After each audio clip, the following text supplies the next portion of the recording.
morning students, welcome back to our online class again. In the last class we have started our new lesson from trade to territory. The company establishes power. I have just written the upper part of that lesson कि व्यापार से किस प्रकार हमारे यहाँ क्षेत्र शासन तक आ गई थी कंपनी, कौन सी? British East India Company. और इसकी शुरुआत अगर हम बात करें, वास्तविक शुरुआत भारत में शासन की हुई थी बंगाल से। और मैंने कल लिखा था लास्ट में किससे हुई थी? बैटल ऑफ प्लासी जो 1757 में हुई। लेकिन उसके पहले की कुछ घटनाएं देखें। We are suppose to go through the events which led to that battle, की जिसकी वजह से हुई। तो इसके अनुसार अगर हम देखें तो company establishes their factory in Bengal in 1651। Company ने क्या किया? अपने व्यापार को बढ़ाने के लिए 1651 में एक फैक्ट्री की स्थापना की। कहां? हुगली रिवर के पास, नियर हुगली रिवर, नियर और on the bank of Hooghly river, on the bank of Hooghly river.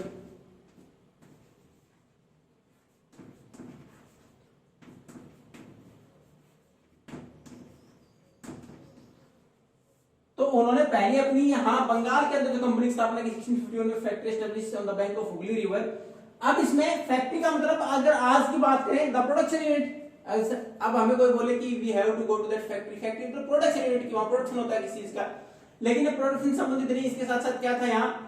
The factory has warehouses to store the goods which are to be exported later on. कि यहाँ इस factory के अंदर वो सामान बाहर से स्टोर किया जाता, जो कि बाद में एक्सपोर्ट करना होता था यहाँ से, यानी बाहर से बाहर भेजना होता, उस सामान को स्टोर किया जाता। उसके अलावा फैक्ट्री जो जगह थी यहाँ क्या था?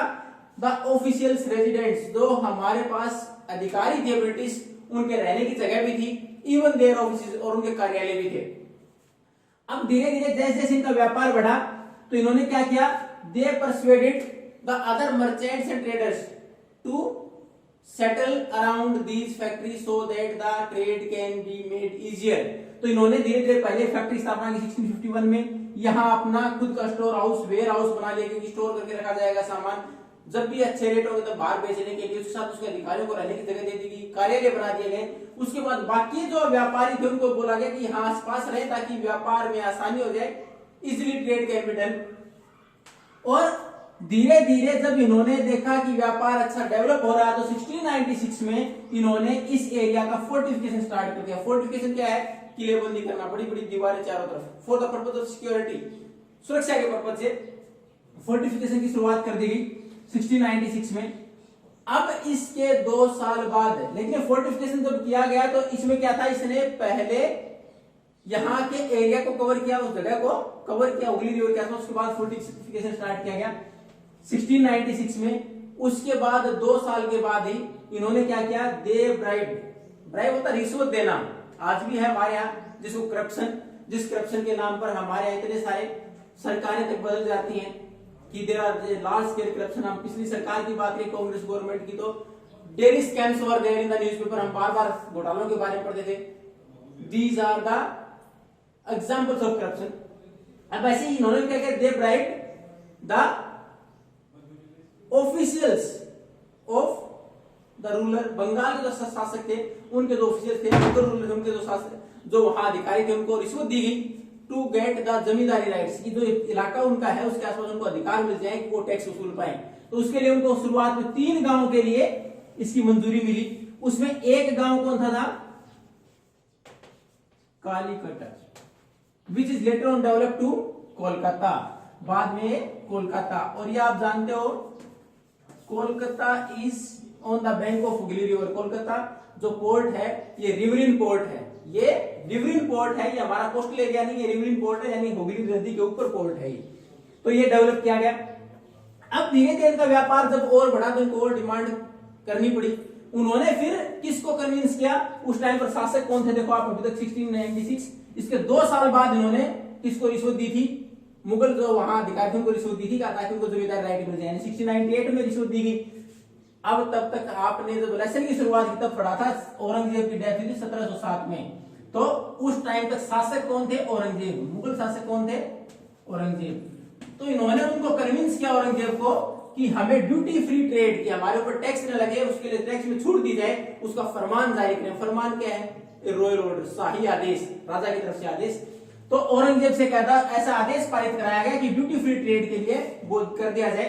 औरंगजेब ने ड्यूटी फ्री ट्रेड कर दिया, लेकिन उसने ये अधिकार किसको दिया? Only to the company. ये जो कंपनी थी ईस्ट इंडिया कंपनी, उसको अधिकार दिए गए। इसका मिसयूज किया गया।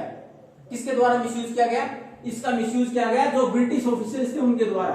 ब्रिटिश ऑफिशियल्स के द्वारा इस अधिकार का मिसयूज किया गया, क्योंकि किसको छूट थी? कंपनी को छूट थी।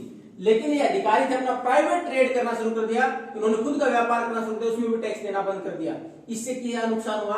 The loss of revenue to the ruler of Bengal. Bengal के शासक को लॉस ऑफ रेवेन्यू, आमदनी होनी बंद हो गई, क्योंकि हम टैक्स से तो पैसा इकट्ठा करेंगे शासन को चलाने के लिए, वो आमदनी बंद हो गई क्योंकि ये टैक्स देते ही नहीं थे, व्यापार फ्री कर रहे थे। तो इससे उनको बहुत ज्यादा नुकसान हुआ। जैसे औरंगजेब की डेथ हुई 1707 में, उसके बाद जो बंगाल के नवाब थे उन्होंने अपने आप को इंडिपेंडेंट डिक्लेयर कर दिया। इसमें सबसे पहले आप पढ़ोगे मुर्शीद कुली खान।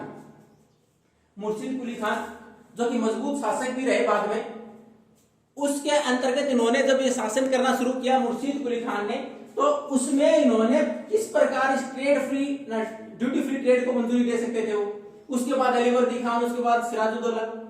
तो इन्होंने सब ने मजबूत शासक थे, गुड वॉरियर वर देयर, अच्छे योद्धा भी थे। इन्होंने क्या किया? कंपनी को उसके लिए वार्न किया कि आप अनावश्यक फायदा उठा रहे हैं, जो ड्यूटी फ्री ट्रेड आपको मंजूरी दी गई थी उसके लिए। और इन्होंने फोर्टिफिकेशन पर भी रोक लगा दी कि आप जो किलाबंदी कर रहे हैं उसके ऊपर भी रोक लगा दी गई। उसके बाद कंपनी ने वापिस इनको ब्लेम किया कि just to expand the trade it is necessary, कि हमें व्यापार को बढ़ावा देने के लिए ये जरूरी है, और जो आपके अधिकारी हैं दे आर एक्सप्लॉइटिंग अस, वो हमारा शोषण कर रहे हैं। Ultimately it led to the battle of Plassey, और अंत में स्थितियां क्या बनी कि 1757 में प्लासी का युद्ध हुआ। इसमें ब्रिटिशर्स हैं, इन्होंने सिराजुद्दौला को हराया, और उसके बाद इन्होंने वास्तव में पहली बार भारत के शासन में इंटरफेयर करना शुरू कर दिया। ये यहाँ की इनकी शुरुआत थी हमारे पॉलिटिकल अफेयर्स में इंटरफेरेंस की। तो ये हमारा अब तक का ट्रेड से किस प्रकार, वापिस छोटा सा रिवीजन की 1651 में उन्होंने पहली फैक्ट्री स्थापित की थी। कहाँ? कलकत्ता में, जिसका बाद में नाम कलकत्ता पड़ा। कब? 1651 में। फैक्ट्री जगह प्रोडक्शन यूनिट नहीं थी, ये वेयर हाउस था, बाहर से सामान लाके स्टोर करना। Later on it is exported to different countries, उसके बाद एक्सपोर्ट किया जाता। 1696 में जब व्यापार अच्छा बढ़ गया, उसके बाद इसका फोर्टिफिकेशन किया जाने लगा for the purpose of security. Security के पर्पस से फोर्टिफिकेशन किया गया। 1698 में टू गेट द जमींदार right they bribe the Mughal officials, जो मुगल अधिकारी थे उनको उन्होंने रिश्वत दी, और उसके बाद 3 गांव के उनको जमींदारी के अधिकार मिल गए। उनमें से एक थे कालीकट्टा, जो कि डेवलप हुआ कोलकाता के तौर पर। अब उसके बाद जब इन्होंने ड्यूटी फ्री ट्रेड का फरमान भी जारी करा दिया औरंगजेब से कि आपके ऊपर टैक्स नहीं लगा, व्यापार कर सकते हो, तो इंडिविजुअल जो ऑफिसर थे ब्रिटिशर्स, उन्होंने अपना व्यापार शुरू कर दिया, उन्होंने टैक्स देना बंद कर दिया। इससे रेवेन्यू लॉस हुआ। औरंगजेब की डेथ के बाद जितने भी उसके बाद नवाब, जो बंगाल के नवाब बने, उन्होंने अपने आप को इंडिपेंडेंट डिक्लेयर किया था।